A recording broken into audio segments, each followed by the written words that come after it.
എല്ലാ വർഷവും ഞങ്ങൾ മണ്ണാർശാല അമ്പലത്തിൽ പോകും. ഇപ്പം കഴിഞ്ഞ 3 വർഷമായിട്ട് മുടങ്ങാണ്ട് ഞങ്ങൾ പോകുന്നുണ്ട്. അവിടെ എൻ്റെ നാൾ അയിലയാണ്.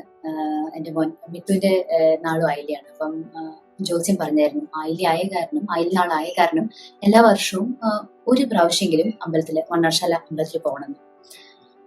ആദ്യത്തെ പ്രാവശ്യം പോയപ്പം ഭയങ്കര ഒരു ഡിഫറെന്റ് ആയിട്ടുള്ള ഒരു ഫീലിംഗ് ആയിരുന്നു. നമ്മൾ പൊതുവെ കാണുന്ന പോലത്തെ ഒരു അമ്പലമല്ല. ഒരു വലിയ ഗോപുരോ വലിയ വിഗ്രഹമോ അങ്ങനെയൊന്നും അല്ല. അപ്പം അതിനെപ്പറ്റി കുറെ ഇങ്ങനെ എല്ലാ വർഷവും പോകുമ്പോൾ നമുക്ക് കുറെ കാര്യങ്ങൾ അതിനെപ്പറ്റി മനസ്സിലാവും. അപ്പം ഇപ്രാവശ്യം പോയപ്പോഴാണ് ഇത്രയും ഹിസ്റ്ററിയും ഇത്രയും ഇമോഷൻസ് ഉള്ള ഒരു അമ്പലം ഇതുവരെ ഞാൻ കണ്ടിട്ടില്ല. ബിക്കോസ് നമ്മൾ എപ്പോഴും ഒരു അമ്പലം എന്ന് പറയുമ്പം ഒരു ഹ്യൂമൻ ലൈക്ക് ഫിഗർ, ഭഗവാനും ദേവിയും അങ്ങനെയൊക്കെയാണ് നമ്മൾ നോക്കുന്നത്. പക്ഷെ ആദ്യമായിട്ടാണ് ഞാൻ ഒരു സർപ്പത്തിന്റെ നാഗങ്ങളുടെ അമ്പലം കാണുന്നത്. അപ്പം ശരിക്ക് സർപ്പം നമുക്ക് ഫിസിക്കലി കാണാൻ പറ്റുമല്ലേ. അപ്പം ഏറ്റവും ക്ലോസസ്റ്റ് ദൈവമായിട്ടാണ് നമുക്ക് കാണാൻ പറ്റുന്നത്. അപ്പം ഇന്ന് ഈ അമ്പലത്തിനെ പറ്റി കുറച്ച് ഭയങ്കര ബ്യൂട്ടിഫുൾ ആയിട്ടുള്ള കാര്യങ്ങൾ ഷെയർ ചെയ്യാന്ന് വിചാരിച്ചു. എല്ലാവർക്കും നമസ്കാരം. ഞാൻ വിദ്യ. ഞാൻ ബൈ പ്രൊഫഷൻ ഒരു സൊല്യൂഷൻസ് ആർക്കിടെക്ട് ആണ്. പക്ഷേ ഹിന്ദു ഫിലോസഫിയിൽ ഒരുപാട് ഹിഡൻ ആയിട്ടുള്ള കാര്യങ്ങൾ നമുക്ക് ഡേ ടു ഡേ ലൈഫിൽ യൂസ് ചെയ്യാൻ പറ്റുന്ന കുറെ കാര്യങ്ങൾ അത് ഞാൻ പഠിച്ച് മനസ്സിലാക്കി ഇവിടെ വീഡിയോസ് നിങ്ങളോടൊപ്പം ഷെയർ ചെയ്യുകയാണ് ചെയ്യുന്നത്. അപ്പം മണ്ണാർശാല അമ്പലം എന്ന് പറയുമ്പോൾ തന്നെ അതൊരു ഫാമിലി ടെമ്പിൾ ആയിരുന്നു. അതായത് ഒരു ഇല്ലം, മണ്ണാർശാല ഇല്ലം അവരുടെ സ്വന്തം അമ്പലമായിരുന്നു. ആയിരുന്നു എന്ന് പറയാൻ പറ്റില്ല, ഇപ്പോഴും ആണ്. അവിടെ പൂജ ചെയ്യുന്ന ആൾക്കാരൊക്കെ ഇല്ലത്തെ ആൾക്കാരാണ്. ഒരു കഥയുണ്ട്. കുറെ കാലം മുന്നേ പരശുരാമൻ കേരളം വീണ്ടെടുത്ത സമയത്ത് ഈ ഭൂമിയിൽ ഒന്നും ഉണ്ടാക്കാൻ പറ്റില്ല, ഗ്രോ ചെയ്യാൻ പറ്റാത്തൊരു സമയമായിരുന്നു. അപ്പം ഫെർട്ടൈൽ ആയിരുന്നില്ല. അപ്പം അത് ചെയ്യാൻ വേണ്ടിയായിട്ട് കുറെ മരങ്ങൾ വെട്ടി കുറെ കാടൊക്കെ നശിപ്പിക്കേണ്ടി വന്നു. അങ്ങനെയൊക്കെ ചെയ്തപ്പം ഒരുപാട് സർപ്പങ്ങൾക്ക് അവരുടെ സ്വന്തം വീട് നഷ്ടപ്പെട്ടു. ഇങ്ങനെ ഫോറസ്റ്റ് ഒക്കെ വെട്ടിക്കഴിഞ്ഞു കഴിഞ്ഞാൽ അവർക്ക് സ്ഥലമില്ലാണ്ടായി. അപ്പം ഇത് കണ്ടപ്പം മണ്ണാർശാല ഇല്ലത്തെ അവിടുത്തെ ഏറ്റവും വലിയ ലേഡി, അതായത് അവിടുത്തെ അമ്മ, വല്യമ്മ, അത് കണ്ടപ്പോൾ അവർക്ക് ഭയങ്കര വിഷമായി. അവര് ഈ സർപ്പങ്ങൾക്കൊക്കെ ഒരു വീട്, അതായത് സർപ്പക്കാവ് ഉണ്ടാക്കി അവിടെ താമസിപ്പിക്കാൻ തുടങ്ങി. അപ്പം അവർക്ക് പിള്ളേരൊന്നുമില്ല. അപ്പം ഈ പാമ്പുകളെ, ഈ സർപ്പങ്ങളെ അവര് സ്വന്തം പിള്ളേരായിട്ട് നോക്കി തുടങ്ങി. എന്നിട്ട് അവർക്ക് നൂറും പാലും അരിപ്പൊടിയും പിന്നെ മഞ്ഞളും ഇതൊക്കെ കൊടുക്കാൻ തുടങ്ങി എന്നും. അപ്പം ആ സർപ്പങ്ങൾക്ക് ഈ വല്യമ്മ സ്വന്തം ഒരു അമ്മയെ പോലെയായി. അപ്പം ഇത് കണ്ടപ്പോ തന്നെ നാഗരാജാവ് ഭയങ്കര ഹാപ്പിയായി. എന്നിട്ട് ഈ അമ്മയെ അനുഗ്രഹിച്ചു. അവർക്ക് പിള്ളേരില്ല എന്ന് ഒരു വിഷമം ഉണ്ടായിരുന്നു. അപ്പൊ നാഗരാജാവ് തന്നെ ഈ അമ്മയുടെ മോനായിട്ട് ജനിച്ചു. എന്നിട്ട് അവരെ അനുഗ്രഹിച്ചു. ഈ ഒരു സർപ്പക്കാവ് അത് മണ്ണാർശാല അമ്പലമായി മാറും. അത് മാത്രല്ല, ഇവിടെ പൂജ ചെയ്യുന്നത് ഒരു വല്യമ്മ, അതായത് ഈ വല്യമ്മ ആയിരിക്കുമെന്നും പറഞ്ഞു. അപ്പം ആ ഒരു മദർലി ഫീലിംഗ്, ആ ഒരു മദർലി നേച്ചർ കാരണമായിരുന്നു ഈ വല്യമ്മയെ ആ ഒരു അമ്പലത്തിന്റെ ഒരു ഓണർ അല്ലെങ്കിൽ എല്ലാം നോക്കി നടത്താൻ വേണ്ടിയുള്ള ഒരു റെസ്പോൺസിബിലിറ്റി കൊടുത്തത്. ഇത് അറൌണ്ട് 1500 ഇയേഴ്സ് അഗോ ഉള്ള ഒരു കാര്യമാണ്. പക്ഷെ ഏറ്റവും ബ്യൂട്ടിഫുൾ ആയിട്ടുള്ള കാര്യം എന്ന് പറഞ്ഞാൽ ഈ ഒരു ട്രഡിഷൻ എത്രയോ വർഷമായി, അല്ലെ എത്രയോ സെഞ്ചുറീസ് ആയി ഈ ഒരു ട്രഡിഷൻ ഇപ്പോഴും ചെയ്യുന്നുണ്ട്. അപ്പം ഞങ്ങളിപ്പോ പോയപ്പോഴാണ് കണ്ടത് ആ അമ്പലത്തിന്റെ അതൊരു കാടാണ്, വലിയ കാടാണ്, ഒന്നും കാണാൻ പറ്റില്ല. കുറെ സർപ്പക്കാവുണ്ട്. അത് മാത്രല്ല ആ സെയിം അമ്പലത്തിന്റെ ആ ഗേറ്റിന്റെ ഉള്ളിൽ തന്നെയാണ് കുറെ ഇല്ലങ്ങളുണ്ട്, കുറെ വീടുകളുണ്ട്. അപ്പം അവിടുത്തെ ആൾക്കാർ തന്നെയാണ് കുളിച്ച് ഇരുന്നോടെ അവിടുത്തെ അമ്പലത്തിലെ കാര്യങ്ങളൊക്കെ ചെയ്യുന്നത്. അപ്പം ഈ വല്യമ്മ, അതായത് അന്നുണ്ടായിരുന്ന വല്യമ്മ മരിച്ചു കഴിഞ്ഞിട്ട് അവിടെ ആ വല്യമ്മയുടെ ഫോട്ടോ ഒക്കെ വെച്ചിട്ടുണ്ട് കേട്ടോ അവിടെ.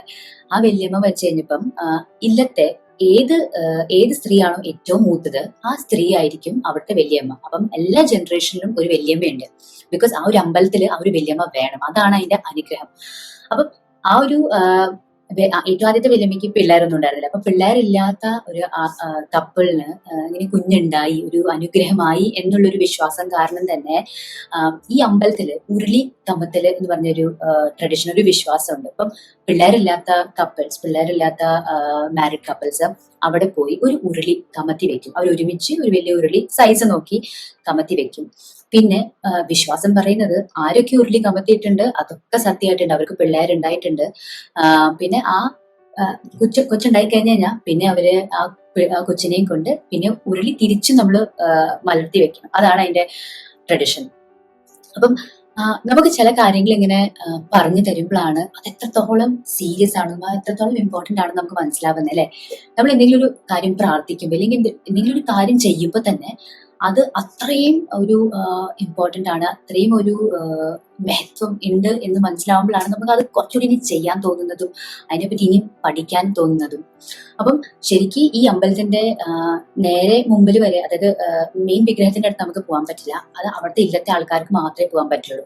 അതിലും അവിടെ തന്നെ അമ്പലത്തിന്റെ ഒരു കുളമുണ്ട്. ആ കുളത്തിൽ കുളിച്ചിട്ടാണ് അവർക്ക് ഈരനോടെ പോയി ഉള്ളിൽ പോയി പ്രാർത്ഥിക്കാം, പ്രദക്ഷിണം വെക്കാം, എല്ലാം ചെയ്യാം.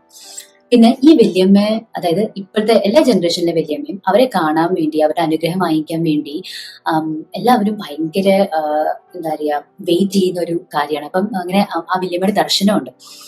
ഞങ്ങൾ കണ്ടപ്പം ഒരു 7 മണി 7 ആയിരുന്നു, അതോ 8 തൊട്ട് 10 അങ്ങനെ എന്തൊരു ടൈം സ്ലോട്ട് ഉണ്ട്. മോർണിംഗും ഉണ്ട്, ഈവനിങ്ങും ഉണ്ട്. അപ്പം ആ ഒരു സമയത്ത് നിങ്ങൾക്ക് ആർക്കെങ്കിലും ആ ഒരു വിശ്വാസം ഉണ്ടെങ്കിൽ ആ വല്യമ്മയെ കാണണം, ഇപ്പോഴത്തെ വല്യമ്മയെ കാണണം എന്നൊക്കെ ഉണ്ടെങ്കിൽ സമയം നോക്കി പോകണം. പക്ഷെ ഞങ്ങൾ ഈ പ്രാവശ്യം പോയപ്പോൾ വെളുപ്പിനെ പോയി. ആദ്യമായിട്ട് ഇത്രയും വെളുപ്പിനെ പോയി. ഞങ്ങൾ ഒരു 5 മണി 6 മണിയൊക്കെ ആയപ്പോഴേക്ക് എത്തി. അവിടെ ഭയങ്കര ഇരുട്ടായിരുന്നു. ഇരുട്ട് എന്ന് പറയുമ്പോഴും ശരിക്കും എനിക്കൊക്കെ ആദ്യം ഭയങ്കര ഈ പാമ്പ്, ഈ ഇൻസെക്ട്സ് അതൊക്കെ പറയുമ്പോൾ ഭയങ്കര പേടിയായിരുന്നു. പക്ഷെ ഈ അമ്പലത്തിൽ പോയി തുടങ്ങിയപ്പം കുറേശ്ശെ ആ ഒരു പേടി മാറി തുടങ്ങിയിട്ടുണ്ട്. ബിക്കോസ് നമ്മൾ ഒരു കാര്യം അല്ലെങ്കിൽ ഒരു സാധനത്തിനെ അടുത്തറിയുമ്പോഴാണ് അത് അത്രയും ഒരു പേടിക്കാനുള്ള കാര്യമല്ല, അല്ലെങ്കിൽ നമ്മുടെ ആ ഒരു മനസ്സിലുള്ള പേടിയൊക്കെ മാറും. അപ്പം ഈ പ്രാവശ്യം പോയപ്പം ആ കാടൊക്കെ കാണുമ്പം നമുക്ക് റിലേറ്റ് ചെയ്യാൻ പറ്റുന്നുണ്ട്. ഇപ്പം ഇത്രയും വർഷം മുന്നേ ഈ ഒരു കഥ, ഈ ഒരു കാര്യം നടന്നിട്ടുണ്ടെങ്കിൽ പോലും എങ്ങനെയായിരിക്കും അപ്പോഴത്തെ ഒരു സിറ്റുവേഷൻ. കുറെ പാമ്പുകള് വലുതും ചെറുതും എല്ലാം അവിടെ ഉണ്ടായിരുന്നു, പിള്ളേരെ പോലെ ആയിരുന്നു എന്നൊക്കെ ഉള്ളൊരു കാര്യം പറയുമ്പം നമുക്ക് ആ ഒരു പ്രസൻസ് അവിടെ ഫീൽ ആവും. അപ്പം പിന്നെ എനിക്ക് ഭയങ്കര ഒരു ഷോക്കിംഗ് ആയിട്ടുള്ള കാര്യം തോന്നിയത്, ഈ അമ്പലത്തിലെ മെയിൻ പൂജയും മെയിൻ കാര്യങ്ങളൊക്കെ ചെയ്യുന്നത് അവിടുത്തെ വല്യമ്മയാണെന്നാണ് പറയുന്നത്. അപ്പം ശരിക്കും ഒരു അമ്പലത്തിൽ കയറാൻ പോലും ഫീമെയിൽസിന് എന്താ പറയാ മെൻസസ് ഉള്ള സമയത്തൊന്നും കയറാൻ സമ്മതിക്കില്ല അല്ലെ. അപ്പൊ കയറാൻ പാടില്ല എന്ന് പറയും, 5-7 ദിവസം കയറാൻ പാടില്ല. പക്ഷെ ഈ വല്യമ്മ അങ്ങനെയൊക്കെ ഉണ്ടായിട്ട് പോലും ആ ഒരു ബ്ലെസ്സിങ്, നാഗരാജാവിന്റെ ബ്ലെസ്സിങ് എല്ലാം കാരണം ഈ അമ്പലത്തിൽ കയറുകയാണ്, അമ്പലത്തിൽ കയറി എല്ലാം ചെയ്യുന്നില്ല. അപ്പം ഇതിൽ നമുക്ക് എന്താ ആക്ച്വലി മനസ്സിലാവുന്നത്, ഇതൊരു ഇംപ്യൂർ ആയിട്ടുള്ള കാര്യം, പീരിയഡ്സും അല്ലെങ്കിൽ മെൻസസ് ഒക്കെ ഇംപ്യൂർ ആയിട്ടുള്ള കാര്യമായിരുന്നെങ്കിൽ ഒരു നാഗരാജാവ് എപ്പോഴെങ്കിലും ഒരു സ്ത്രീ, അതായത് അവിടുത്തെ വല്യമ്മയോട് ഇവിടുത്തെ അമ്പലത്തിലെ കാര്യങ്ങൾ ചെയ്യണമെന്ന് പറയുമായിരുന്നോ? ഇല്ല അല്ലെ. അപ്പം അന്ന് നാഗരാജാവ് ആ അമ്മയുടെ, ആ വല്യമ്മയുടെ ആ മദർഹുഡ്, അതായത് അമ്മയുടെ ആ ഒരു നേർച്ചറിങ് ഫീലിംഗ് കണ്ടപ്പോഴാണ് അമ്പലത്തിലെ എല്ലാ കാര്യങ്ങളും നോക്കണം എന്ന് പറയുന്നത്. ഇപ്പൊ ആണുങ്ങളെക്കാട്ടും കൂടുതൽ അവിടുത്തെ വല്യമ്മയ്ക്കാണ് ഫുൾ റെസ്പോൺസിബിലിറ്റി. പിന്നെ ഈ അമ്പലത്തിൽ പോകുമ്പോൾ നമുക്ക് ചുറ്റും സർപ്പത്തിന്റെ ഓരോ വിഗ്രഹങ്ങളെ പോലെ കാണും, ചെറുതും വലുതും പല പല സൈസിൽ. പക്ഷെ ഞാൻ നോട്ടീസ് ചെയ്തു, ലൈക്ക് ഭയങ്കര ആർക്കിടെക്ചർ, ഭയങ്കര ബ്യൂട്ടിഫുൾ ആയിട്ട് കാർവ് ചെയ്ത പാമ്പിന്റെ വിഗ്രഹങ്ങളൊക്കെ ഉണ്ടായിരുന്നു.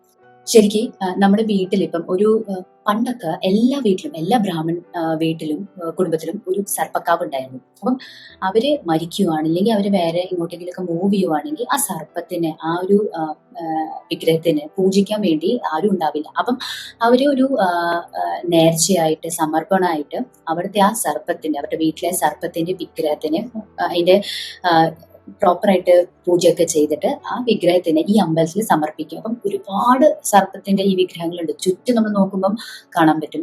അപ്പൊ അതൊരു മെയിൻ ഒരു വിശ്വാസമാണ്. ഇപ്പം നമ്മുടെ എന്തെങ്കിലും ഒരു നാഗത്തിന്റെ അല്ലെങ്കിൽ സർപ്പത്തിന് ദോഷം ഉണ്ടെങ്കിലും നമ്മളോട് പറയും 100 പാലും ചെയ്യണം, ഇല്ലെങ്കിൽ സർപ്പപൂജ ചെയ്യണം എന്നൊക്കെ പറയും. പഴയ കാലത്തൊക്കെ ഈ ഒരു വിശ്വാസം ഉണ്ടായിരുന്നു. ശരിക്കും അത് പഴയകാലം മാത്രമല്ല, ഇപ്പോഴും ആ ഒരു വിശ്വാസമുണ്ട്. പാമ്പിനെ, അതായത് സർപ്പത്തിനെ ഒരിക്കലും ദ്രോഹിക്കാൻ പാടില്ല. നമ്മുടെ നാട്ടില് ഒരു ചൊല്ലുണ്ട്, ഹിന്ദുക്കളിൽ ഒരു വിശ്വാസമുണ്ട്, പാമ്പിനെ കൊല്ലാൻ പാടില്ല, അല്ലെങ്കിൽ പാമ്പിനെ ഉപദ്രവിക്കാൻ പാടില്ല, അത് നമുക്ക് ദോഷാണെന്ന്.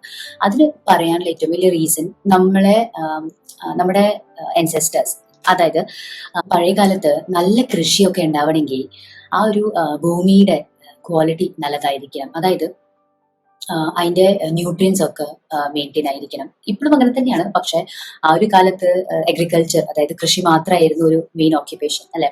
അപ്പം ഈ കൃഷി ഉണ്ടാവുമ്പോഴേക്കും തന്നെ ഈ എലിയും ചെറിയ ചെറിയ ഇൻസെക്ട്സ് ഒക്കെ വന്ന് ആ കൃഷി കഴിക്കുമായിരുന്നു ചെയ്യുന്നത്. അപ്പം അതിനെയൊക്കെ മാറ്റി നിർത്തുന്നത് പാമ്പുകളായിരുന്നു. പാമ്പുകൾ കൃഷി കഴിക്കില്ല അല്ലെ, പ്ലാന്റ്സ് കഴിക്കില്ല, അവർക്ക് ചെറിയ ചെറിയ ഇൻസെക്ട്സ് ഒക്കെയാണ് വേണ്ടത്. അപ്പം ആ ഒരു രീതിയിൽ ആ സമയത്ത് കൃഷിയൊക്കെ നന്നായിട്ട് ഇരിക്കാൻ വേണ്ടി പാമ്പും ജീവിച്ചിരിക്കണം. അപ്പം ആ ഒരു വിശ്വാസം ആൾക്കാർ ഈ ഒരു കഥയായിട്ട് ലിങ്ക് ചെയ്തു. അപ്പം എന്തെങ്കിലും ഒരു പാമ്പിനെ നമ്മൾ എന്തെങ്കിലും ഉപദ്രവിച്ചു കഴിഞ്ഞാൽ, ഇല്ലെങ്കിൽ എന്തെങ്കിലും ചെയ്തു കഴിഞ്ഞാൽ നമുക്ക് നാശം ഉണ്ടാവും എന്നുള്ളൊരു വിശ്വാസം. അപ്പം അതുകൊണ്ട് തന്നെ ആ ഒരു വിശ്വാസം, ഇപ്പൊ അതിന്റെ നമ്മളോട് ആരും റീസൺ ഒന്നും പറയില്ല, ജസ്റ്റ് ഇതിന്റെ ഒരു ബ്ലാങ്കറ്റ് സ്റ്റേറ്റ്മെന്റ് ആണ് പറയുന്നത്, സർപ്പത്തിനെ ദ്രോഹിക്കാൻ പാടില്ല, കൊല്ലാൻ പാടില്ല, നമുക്ക് ദോഷമാണ് എന്ന്. പക്ഷെ അതിന്റെ മെയിൻ റീസൺ ഇതായിരുന്നു. അപ്പം ആ ഒരു കാലത്ത് അങ്ങനെ ഒരു കഥ ഇപ്പം നമ്മളിപ്പം എന്താണെങ്കിലും ആ ഒരു സമയത്ത് ഈ വിശ്വാസങ്ങൾ ഒരുപാട് കൂടുതലായിരുന്നു. അപ്പം ഇങ്ങനെ നമുക്ക് അമ്പലവും സർപ്പവും ഭഗവാനുമായിട്ട് ഇങ്ങനെ ഒരു ലിങ്ക് ചെയ്ത് കഴിഞ്ഞു കഴിഞ്ഞാൽ ആൾക്കാർക്ക് ആ ഒരു കാര്യം ചെയ്യാനുള്ള ഒരു പേടി കാരണമായിരിക്കാം, ആ കാര്യം ചെയ്യാനുള്ള ഒരു ഇത് കിട്ടും, ഫോഴ്സ് കിട്ടും. അപ്പം അതുകൊണ്ട് തന്നെ ഇപ്പോഴും ആൾക്കാർ അങ്ങനെ തന്നെ ചെയ്യുന്നത്. പിന്നെ വേറെ ഒരു കാര്യം, ഇപ്പൊ നേച്ചർ പ്ലസ് നമ്മുടെ ഹ്യൂമൻ ആൻഡ് നേച്ചർ, അതിന്റെ ഒരു ബാലൻസ്. അപ്പം എല്ലാ ഇല്ലങ്ങളിലും ഒരു സർപ്പക്കാവ് ഉണ്ട്. സർപ്പക്കാവ് എന്ന് പറഞ്ഞു കഴിഞ്ഞാൽ ശരിക്ക് ഒരു ചെറിയ സ്ഥലം, അവിടെ ഒരുപാട് ചെടികൾ ഉണ്ടാവും. അവിടുത്തെ ചെടികൾ ഒരിക്കലും കട്ട് ചെയ്യരുത്, മുറിക്കരുത് എന്ന് പറയും. അപ്പം ഇപ്പൊ നമ്മൾ പറയുന്നത് അവിടെ പാമ്പുള്ളതാണ്, അങ്ങോട്ട് പോകരുത്, ദോഷമാണെന്നൊക്കെയാണ്. പക്ഷേ കുറെ കാലം മുന്നേ ആ ഒരു സർപ്പക്കാവ് ഒരു ചെറിയൊരു ഫോറസ്റ്റ് പോലെയായിരുന്നു, ഒരു വീട്ടില് ഒരു ഫോറസ്റ്റ്. അപ്പം അതിന്റെ അർത്ഥം നേച്ചർ തൊട്ടടുത്താണുള്ളത്. അപ്പം നമ്മള് ഹ്യൂമൻസും നേച്ചറും ഒരു ബാലൻസിലായിരുന്നു. അത് ഭയങ്കര ബ്യൂട്ടിഫുൾ ആയിട്ടുള്ള കോൺസെപ്റ്റാണ്. ഇപ്പം നമ്മളോട് പറഞ്ഞു തന്നാൽ നമുക്ക് അത് ഇമാജിൻ പോലും ചെയ്യാൻ പറ്റില്ല, എല്ലാ വീട്ടിലും ഒരു ചെറിയ ഫോറസ്റ്റ് അല്ലെ. ഇപ്പം പക്ഷെ സർപ്പക്കാവ് എന്ന് പറയുമ്പോൾ അത് ഭയങ്കര പേടിയാണ്. എനിക്കും ഭയങ്കര പേടിയായിരുന്നു. ഞങ്ങളുടെ ഇല്ലത്തുണ്ട് സർപ്പക്കാവുണ്ട്. അവിടെ ഇപ്പം ഈ പുല്ല് വെട്ടാൻ വേണ്ടി വരുന്ന ആൾക്കാരാണെങ്കിലും ഹിന്ദുക്കളാണെങ്കിലും ക്രിസ്ത്യൻസ് ആണെങ്കിലും അവർക്ക് ആ ഏരിയയിലെ പുല്ല് വെട്ടാൻ ഭയങ്കര പേടിയാണ്, ബിക്കോസ് ഈ ഒരു വിശ്വാസം കാരണം. അപ്പം ആ ഒരു കാര്യം, ചില കാര്യങ്ങൾ ഇപ്പൊ നമുക്ക് കറക്റ്റ് റീസൺ അറിയില്ലെങ്കിലും ചില വിശ്വാസങ്ങൾ നല്ലതാണ്, ബിക്കോസ് അത് നേച്ചർ ആൻഡ് ഹ്യൂമൻസിന് ഒരു ബാലൻസ് പ്രൊവൈഡ് ചെയ്തതായ കാരണം അല്ലെ. പിന്നെ ഏറ്റവും വലിയ ഇവിടുത്തെ ഫെസ്റ്റിവൽ, അതായത് ഇവിടുത്തെ ഏറ്റവും വലിയ ആഘോഷമാണ് മണ്ണാർശാല ആയില്യം. അപ്പം എന്റെ മോൻ മണ്ണാർശാല ആയില്യത്തിന്റെ ദിവസമാണ് ഉണ്ടായി. അപ്പം ആ ഒരു ദിവസത്തിന്റെ ആ ഒരു ഇമ്പോർട്ടൻസ് ഭയങ്കര കൂടുതലാണ് നിങ്ങൾക്ക്. എനിക്ക് ഓർമ്മയുണ്ട്, ഞാൻ എന്റെ ഡെലിവറി കഴിഞ്ഞ ഉടനെ, അല്ല ജസ്റ്റ് എന്റെ ഡെലിവറിക്ക് മുന്നേ എന്റെ നേഴ്സ് ചോദിച്ചു, ഇന്ന് മണ്ണാർശാല ആയില്ല കേട്ടോ. എനിക്കറിയില്ല അന്ന് എന്താന്ന്. മണ്ണാർശാല അമ്പലം അറിയാം, പക്ഷെ മണ്ണാർശാല ആയില്യത്തിന്റെ പ്രാധാന്യം ഒന്നും എനിക്കറിയില്ല. അപ്പം എന്നിട്ട് പറഞ്ഞു, ഇന്ന് കുഞ്ഞുണ്ടായി കഴിഞ്ഞ് കഴിഞ്ഞാൽ നല്ലൊരു ദിവസമാണ് എന്നൊക്കെ പറഞ്ഞു. അപ്പം അന്നോട്ട് ആ ഒരു കണക്ഷൻ മനസ്സിലായി തുടങ്ങി. പിന്നെ കഴിഞ്ഞ വർഷം ഓൾമോസ്റ്റ് ആ മണ്ണാർശാല ആയില്യത്തിന്റെ അടുത്തായിരുന്നു തോന്നുന്നു ഞങ്ങൾ പോയി, മണ്ണാർശാല അമ്പലത്തിൽ പോയി തൊഴുതു. അപ്പം ഇന്ന ദിവസം ഇത് ഓഗസ്റ്റ് എൻഡ്, അല്ല സെപ്റ്റംബർ, സോറി മണ്ണാർശാല ആയാലും ശരിക്കും ഒക്ടോബർ നവംബറിലാണ് ഉണ്ടാവുന്നത്. അപ്പം ഈ ദിവസം അവിടുത്തെ നാഗത്തിന്റെ വിഗ്രഹമൊക്കെ ഭയങ്കര വലിയ പ്രൊസഷനൊക്കെയാണ് നടത്തുന്നത്. ഒരുപാട് നൂറും പാലും ഒക്കെ കൊടുത്ത് ഭയങ്കര വലിയ സെലിബ്രേഷൻ ആണ്. അപ്പം അന്ന് അമ്പലത്തിൽ ഭയങ്കര തിരക്കായിരിക്കും, ദൂരേന്ന് ആൾക്കാർ വരും. പിന്നെ ഈ നാഗത്തിന്റെ എന്തെങ്കിലുമൊക്കെ ദോഷം ഉണ്ടെങ്കിൽ അന്ന് പോയി തൊഴുത് കഴിഞ്ഞാൽ ഭയങ്കര നല്ലതാണ്. അത് മാത്രമല്ല ആയില്യം നാളുള്ള ആൾക്കാർക്കും ഇങ്ങനെ അവിടെ പോയി തൊഴുന്നത് ഭയങ്കര നല്ലതാണെന്ന് ഞാൻ കേട്ടിട്ടുണ്ട്. സോ ഇതിലൊരുപാട് കാര്യങ്ങൾ എത്രത്തോളം സത്യമാണെന്ന് നമുക്കറിയില്ല, നമ്മളിത് പഠിച്ച് വായിച്ച് മനസ്സിലാക്കിയിട്ടാണ് പറയുന്നത്. പക്ഷെ ചില കാര്യങ്ങള് നമ്മൾ വിശ്വസിച്ച് പോകും, ബിക്കോസ് ഇങ്ങനത്തെ ഒരു കഥ എന്ന് പറയുമ്പം അത് കേൾക്കാൻ നല്ലൊരു രസമാണ്. ബിക്കോസ് നമുക്ക് അത് ലിങ്ക് ചെയ്യാൻ പറ്റും, കണക്ട് ചെയ്യാൻ പറ്റും. പ്ലസ് നമ്മൾ അവിടെ അമ്പലത്തിൽ പോകുമ്പോൾ തന്നെ നമുക്ക് കാണാൻ പറ്റും അവിടുത്തെ ആൾക്കാര് അത്രയും നമ്മൾ ഇപ്പം ഞങ്ങൾ കണ്ടപ്പം അവിടുത്തെ അമ്മ റെഡിയായി പൂജ ചെയ്യാൻ പോവുകയാണ്. അപ്പം ആ ഒരു റെസ്പെക്ട് നമ്മൾ കാണുമ്പം ഭയങ്കര നമ്മളവിടെ നിന്നു പോകും. അപ്പം അതൊരു ഭയങ്കര ബ്യൂട്ടിഫുൾ ആയിട്ടുള്ള ഫീലിംഗ് ആയിരുന്നു. അപ്പം നിങ്ങൾക്ക് പറ്റുവാണെങ്കിൽ എപ്പോഴെങ്കിലും ലൈഫിൽ അമ്പലത്തിൽ, മണ്ണാർശാല അമ്പലത്തിൽ എന്തായാലും പോകണം.